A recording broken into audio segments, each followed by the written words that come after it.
Сураварда сөз берилет депутат Ербай Алишер Ташбаевич. Рахмат Сойын Абдуллаевич, саламатсыздарбы урматтуу кесиптештер, бүгүнкү жыйындын катышуучулары. Чорос Сейитович, мына бул жерден сиз бир нече беркелерди алып келип, мыйзамдын долбоорун алып келип отурасыз да. Буга чейин өзүңүз баяндамаңызда да айтып кеттиз. Буга чейин уже бир жылдай болуп калды депчи, жогорку кеңешке алып келгенде. Анан кийин ар кандай себептер менен, жүйөлүү себептер менен берк болду депчи. Бир жагынан бул жерде Сүйүн Абдуллаевич туура айтып кетти. Бул эмне үчүн созулуп келгени, бул силердин жанагы сапатсыз, чийки мыйзамды алып чыгып алганыңар болуп атат да. Эмне үчүн дегенде, мыйзамды мен баш аягына чейин бүт ар бир пункту менен, ар бир жана беренелери менен таанышып чыктым да. Мыйзам чийки. Бул жерде мындай коррупцияга каршы аракеттенүү жөнүндө жанагыларда түшүнүктөр да жок да. Жөн эле бир мындай буга чейин мисалы сиз алып келген мыйзамдар, буга чейинки иштеп аткан мыйзамдарды айтып атпайсызбы? Декларативдүү характердеги болчу депчи. Бул сиздин алып келген мыйзамыңыздын долбоору азыр не только декларативдүү, и фрагментардуу болуп калыптыр да. Декларативно-фрагментальный характер носит сиздин алып келген мыйзамдын долбоору. Эмне үчүн дегенде мыйзам иштеш керек да, ошон үчүн жазылат. Буга чейин сиз өзүңүз окуп чыктыңыз беле, бул мыйзам менен таанышкансызбы? Башынан аягына чейин. Ооба, мен окуп чыккам. Эки мыйзамды тең окуп чыккам, жана сунушталган мыйзам маалымат менен бүт баары окуп чыкканбыз. Окуп чыксаңыз, Чорос Сейитович, мындай да. Буга чейинки жанагы президенттин жарлыктары менен таанышкансызбы сиз? Кайсы именно? 180-чи жарлыгы. По борьбе с коррупцией. Эми ал бийигирээк турат да бул сиздин мыйзамыңызда. Ошолор менен таанышып чыктыңыз беле? Ал жерде мисалы ошол эле жарлыкта жүктөлүп атат да. Мисалы токтом кылып атат президент, указда көрсөтүп атат да. Ошол коррупцияга менен бөгөт коюу жанагысы боюнча каршы аракеттенүү системдүү түрдө жүрүш керек, фрагментальный жанагысы жок болуш керек деп туруп, анан кийин могу Кыргыз Республикасынын өкмөтүнө, жогорку кеңешке, анан чечилүү мамлекеттик органдарга жүктөп атат да. Андан кийин бул жерде 5-чи пункту менен Кыргыз Республикасынын коопсуздук кеңешинин катчыгылыгына стратегияны ишке ашыруу боюнча жана координациялоо жүктөлсүн деп атат да. Азыркы биринчи суроо сизге. Эмне үчүн ушул мыйзамдын долбоорун инициатору болуп Министерство экономики и коммерции алып чыгып атат? Рахмат. Сурооңуз үчүн чоң рахмат. Мен айтып кетейин, мурунтан деле ушул суроолор пайда болуп атты.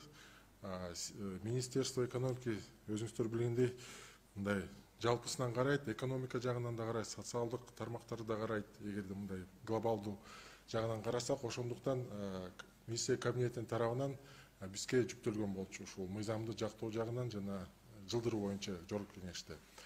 Так, бул мыйзам өзү Генералдык прокуратура менен, Минюст менен жана биз менен биргеликтүү иштелип чыккан болчу.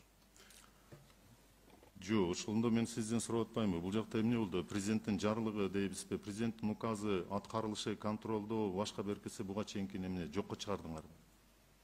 Указ жокко чыгарылбайт, ошондой эле иште берет указ. Анан указын ушу в поддержку указа ушул мыйзам деле болот. Ошол мыйзам менен да иштейбиз. Силер ушуну алып чыгып атканда мыйзамдын долбоорун коопсуздук кеңеш менен чогуу иштеп чыктыңар беле ушул? Анткени алардын астында бүт баардыгы иштеп атат. Тургазиевна, айтып коесузбу? Бул жерде саламатсыздар, урматтуу депутаттар, башкы прокурордун орун басары Үмүткан Нургазиевна. Бул мыйзамдын эч кандай указ президентке деле карама каршы келбейт. Анткени биз дагы жана эксперттик топто биздин башка башкармалыктар тарабынан катышып келишкен мыйзамды жазууда. Анан ошондой эле коопсуздук кеңешине да ал мамлекеттик деңгээлдеги иштерди карайт. Ал эми бул жерде координациялык кеңеш жөнүндө гана сөз. Ошол именно коррупцияга каршы күрөшүү аракеттенүүдө атайын башкы прокурор тарабынан координациялык кеңеш өткөрүлүп, баягы коррупцияга каршы аракеттерди профилактиканы жүргүзүү максатын гана көздөйт. Анткени биз азыркы учурда бир гана баягы коррупционерди кармап, кылмыш жогуна тартылуу менен чектелип калганбыз да, ал эми ага чейинкиси профилактика жүргүзүп, атайын иш пландар жүргүзүлүү жөнүндө калып калган. Ошол бул мыйзамда ошол фактылар көбүрөөк камтылган да, так даана. Эмне үчүн дегенде Үмүткан Нургазиевна, ушул эле кеңештин бардыгын жанагысын болгондо ОСРдин чечимдерин буга чейин аткаруусу ушул эле коопсуздук кеңеши анан башкы прокуратурага тапшырган болчу да. Эмне үчүн ошондо 10 жылдан баштап прокуратуранын жумушу декларативдүү характер болду? Бул мындай да, баягы Баяндамачы өзүнүн баяндамасын айтып кетти Ооба, да. түшүндүм. Мыйзамда мындай да, эсли баягы азыр мурдагы 12-жылы жылы кабыл алган законду алып карасаңыздар, салыштырып көрсөңүздөр, ар бир органдан бир талап кылчу нормалары так даана көрсөтүлбөй калган. Мисалы үчүн кайсы орган коррупциялык экспертизаны ким жүргүзүш керек, профилактикалык иш, алдын ала жүргүзчү пландарды кандай тартипте жүргүзүш керек, ошол жол жобосу көрсөтүлбөй калганда, жол жобосу баягы общий принцип менен талабы коюлган, а кандай тартипте жүргүзүш керек экен, ошол жактар көрсөтүлбөй калганда, ошол себептен ошол көбүрөөк көңүл бөлүндү. Ошондой эле коррупциялык ар бир мыйзамдар боюнча коррупциялык экспертизаны сөзсүз түрдө жүргүзүшү, уполномоченный мамлекеттик органдын болушу, мындан сырткары докладчик белгилеп кеткенде 2005 жылы ратификацияланган Бириккен Улуттар Уюмунун конвенциясында дагы ушул Кыргызстанга замечание келтирилген да, уполномоченный госорган жок, коррупция менен күрөшүү боюнча ошолорду гана ылайык келиштирүү максатын көздөгөн бул мыйзам. Жок, булардын бардыгы жакшы. Мен сизге конкреттүү түрдө суроо бердим, Үмүткан Нургазиевна. Буга чейинки прокуратуранын жумушу эмне декларативдүү характер алып жүрдүбү деп суроо мен сизге конкреттүү берип атам. Жок, эч кандай декларативдүү характер болгон эмес. Ишти алкагында жүргүзүп келгенбиз. Болгон мыйзамдын талаптарын так жана бирдей аткарып келгенбиз. Эмне үчүн анда баяндамачы биякта Чоро Сейитов айтып атат, декларативдүү болгон буга чейинки мыйзамдар деп атат. Сиздер өткөндө эле отчетуңуздарды алып келдиңиздер. Эмне сиздердин отчетуңуздарда декларативдүү беле? Жок, тактана көрсөтүлгөн. Бул жерде эми баягы глубокий аябай функциялары кененирээк көрсөтүлдү деп атышат да, кененги толугу менен такталды ар бир функциялары деп атат. Эми бул жерде дагы сизге суроо да, Үмүткан Нургазиевна. Эми бул сиз тажрыйбаңыз аябай мол, коомчулук үчүн бул жерде жанагы стенограмма үчүн айтып койсоңуз, сиз коррупцияга каршы аракеттенүүнүн канча түрүн билесиз? Аракеттерин.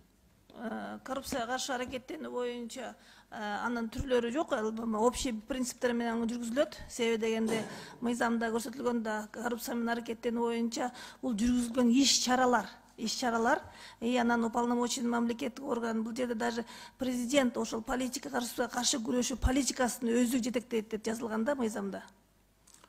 Үмүткан Нургазиевна, сиз дагы мына тактак жооп берсеңиз кыска элечи. Уақыттар болуп атат. Ошон үчүн туура айттыңыз да, эмне үчүн буну сизге жанагы бердим сурооду. Буга чейин мен байма-бай эле айтып келем да. Сиздер отчетуңуздарды алып келгениңиздерди дагы өткөндө дагы айткам.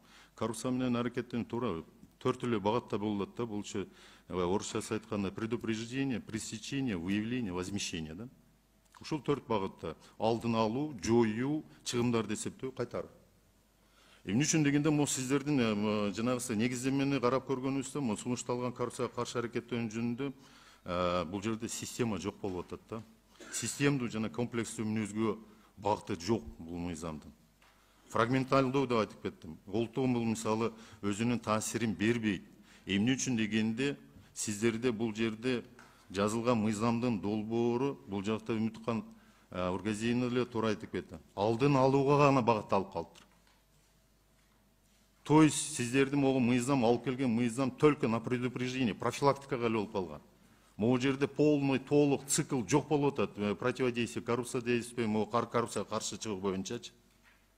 Бул жерде андан сырткары могу улуттук программаларды башында айтып кеттим, ошол эле 180 берене, андан башка Конституцияда жазылган жанагы бизде антикоррупциялык саясатты жүргүзүүгө ишке ашыруу боюнча Кыргыз Республикасынын президентинин астында жанагы ачылган караштуу консультативдүү кеңеш ал эске алынбаптыр. Могу мыйзамды Сүйүн Абдулдаевич кабыл алып бере турган болсок, бул мыйзам иштебейт. Эмне үчүн дегенде, бул мыйзам жанагы паровоздун астына чуркап бараткандагы кирбес да. Эптеп жанагы президент булардан сурап атат, эмне болду, кана деп турупчу, анан эптеп септеп отуруп туруп бир 10 эксперт отуруп туруп жаза калгандагы мыйзамы да. Мыйзам чала, башынан аягына чейин. Анан булардын киргизген беренелери дагы жанагы не только декларативный, фрагменталдуу, циклы жок бул жерде. Ошон үчүн могу жерде башкы прокуратуранын коопсуздук кеңешинин бул боюнча чоң опыту бар эле. Ошол эле буга чейин өкмөттүн кабин дейбизби, ичинде коррупцияга бөгөт коюу боюнча отдел бар эле. Ошол мини экономика коммерциянын астында болушу мурун. Ал жерде 5 киши иштечү. Алар коомчулук менен, андан сырткары неправительственный организация дейбиз, НКО дейбиз, алар менен, бизнес сообщество менен, андан сырткары юристтер менен, жана башка жанагы логист, экспедиторлар менен, бардыгы менен чогулуп, бүт отуруп жазчы. Ушул жанагысын. Андан сырткары сиздердики айтып отпайм, могу жерде алдын алуу болгондон баштап, могу кесепеттерин минималдаштыруу жана жоюуга чейинки толук цикл камтылбай атат дагы элечи. Ушул эле мисалы карап көрөлү. Жанагы ачыңыз 5-чи пункту. Сиздердин алып келген. 1-чи бөлүгүн алсаңыз, коррупциялык укук бузуулардын алдын алуу деп атасыздар. А бул жерде мисалы эмне үчүн сиздер коррупцияга каршы аракеттенүү деп киргизбей атасыздар? Алдын алуу эле койбосо болду. Андан кийинкиси менен ким күрөшөт? Акмат күрөшөбү, Ташмат күрөшөбү. А эмне үчүн анда биз 159-чу беренеги жакында эле бүт оңдоо түзөөлөрдү жанагы кылмыш жаза кодексине киргизип бердик. Ошол жерде тагдана көрсөттүк. Ошол жанагы коррупция менен улуттук коопсуздук кызматы кээ бир беренелери боюнча альтернативдик, ал боюнча ички иштер министрлиги күрөшөт деп. Андан кийинкисин ачыңыз. 7-чи пунктун караңыз. 1-чи бөлүгүн. Ачтыңызбы? Бул жерде сиздер киргизип атасыздар 1-чи бөлүгүндө ченемдик укуктук актылардын деген сөздөрдү мисалы киргизип койдуңуздар да, ошо менен эле токтоду. А ченемдик укуктук жана ведомстволук актылар эмне болот? Ведомство министрликтердин ичинде күрөшпөйбү? Коррупция жокпу министрликтердин ичинде? Ведомстволордун ичинде коррупция жокпу? Болушу мүмкүн. Ашер Ташпаевич, анда сиз... А эмне үчүн болушу мүмкүн деп атасыз? Мына кече эле болду го. Ошол эле Чүй областы боюнча, анан кийин килеги министрликтин орун басары кармалып атат. Бүт маалымат булактарына чыкты го. Коррупция менен козголуп атат ушулар. А сиз болсо бу жерде Чорос Сейитович отурасыз, мына болушу мүмкүн депчи. Мүмкүн эмес. Бардык ошол жана ченемдик укуктук жана ведомстволук бузуулар, коррупциянын бардыгы ошол министерство, ведомстволордо болот. Андан сырткары могу 7-чи беренесин ачыңыз. Окусасыз, 7-чи берене эмне деп турат? Субъекты противодействия коррупции и их функции. Кыргызчасы коррупцияга каршы аракеттенүүчү субъекттер жана алардын функциялары деп турасыз. Биринчисин президентке берип атасыз, 2-чи пункт менен жогорку кеңеш, анан министрлер кабинети 3-чү, 4-чү пункт менен прокуратурага. А министерство, ведомстволор гана, айыл өкмөттөр, акимдер гана. Биз аларга мыйзам ченеминде бербедик беле бийликти? Алып келгенсиңер мыйзамды, биз кабыл алып бердик. Бүт бардык укуктук актыларды ошолорго бербедикпи? Ошолорго должностной лицолор. Туурабы? Алар жок. Эмне бул жактан ушул 4 эле жанагы менен коррупция бүтүп калабы? Караңыз.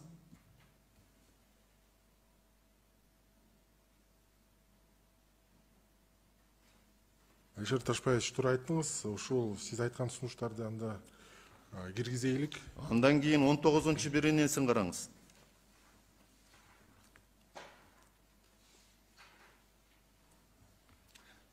Окуп койсоз. Финансылык көзөмөл. Финансылык көзөмөлдөө эмес, бизде контролдоо деп турат. Контролдообу же көзөмөлдөөбү? Орусчасы гана бар экен, ошо финансовый контроль бизде жазылган. Контролдо, көзөмөлдөө болсо дагы эле декларативдүү жанагы да көзөмөлдөө. Контролдоо деген бул отуруп текшерип карамай деген болот да. Бул жерде эч кимдин жоопкерчилиги жокпу. Бул боюнча жөн эле сиздер жанагы декларативный эле жазып коюпсуздар, өзүңүздүн айткандайчы.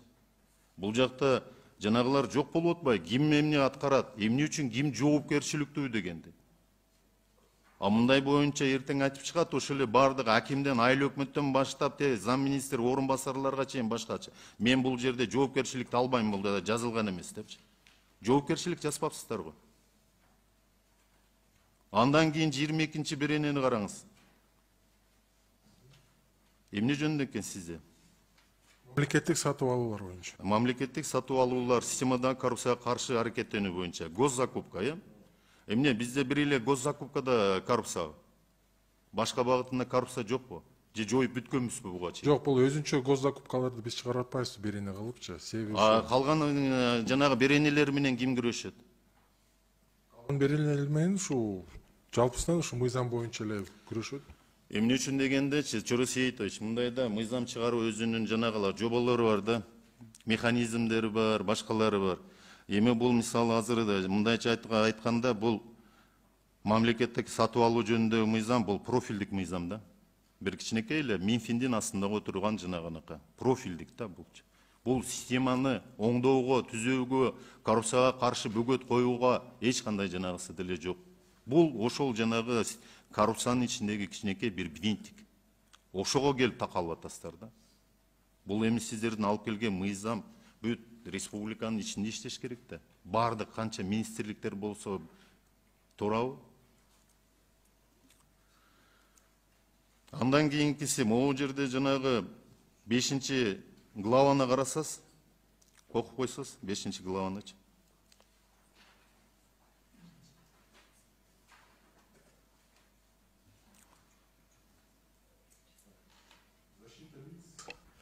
Сообщивших о коррупционных правонарушениях, о преследовании и ущемлении прав и законных интересов. Эми бул керек беле, керек эмес беле?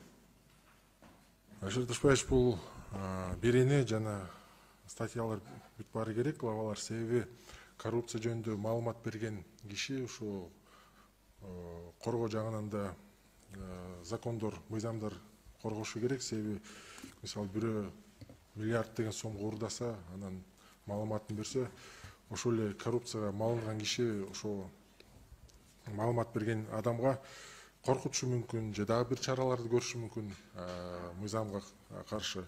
Ошондуктан биз ошондой гарантияларды, кепилдиктерди берип атабыз. Ошондуктан керек деп киргиздик, жана сунуштайбыз ошондой беренени. Эмне үчүн дегенде, Чоро Сейитович, мен башында эле жанагы маалымат айтып кеттим. Буга чейинки жанагы 170 токтомдор, андан сырткары мына 474 токтом бар да. Ошолордун бардыгында, андан башка мыйзамдык актыларда, кодекстерде бунун бардыгы камтылган да. Могуңуздар жөн эле сиздер сулуулук үчүнбү же гана эмне үчүн бир түшүнүк үчүн киргизип койгонсуздар да. Бунун кереги жок өзү могу. Башка жанагы бул өзүнчө эле бир мыйзамды кайталап атат. Ошон үчүн Сүйүн Абдуллаевич, мен мисалы бул боюнча азыр бул жерде Чоро Сейитович бизде өсө турган кадрлардын бирөөсү да. Бекер эле могу орун басардын бул жерде мен такалап эле шагын сындыргым деле келбейт да. Могу мыйзамды мен сунуштайт элем. Кайтарып берели. Булар сентябрга чейин толук кандуу бардыгын бир пакет менен мыйзамдын долбоорун алып келсе, анан кийин отуруп талдап биз жакшы бир мыйзам чогуу жазып берели. Жазып берип келсе. Менин сунушум ушул. Жана сентябрь айына чейин кайтарып берели бул мыйзамды. Рахмат, көңүл бурганыңызга.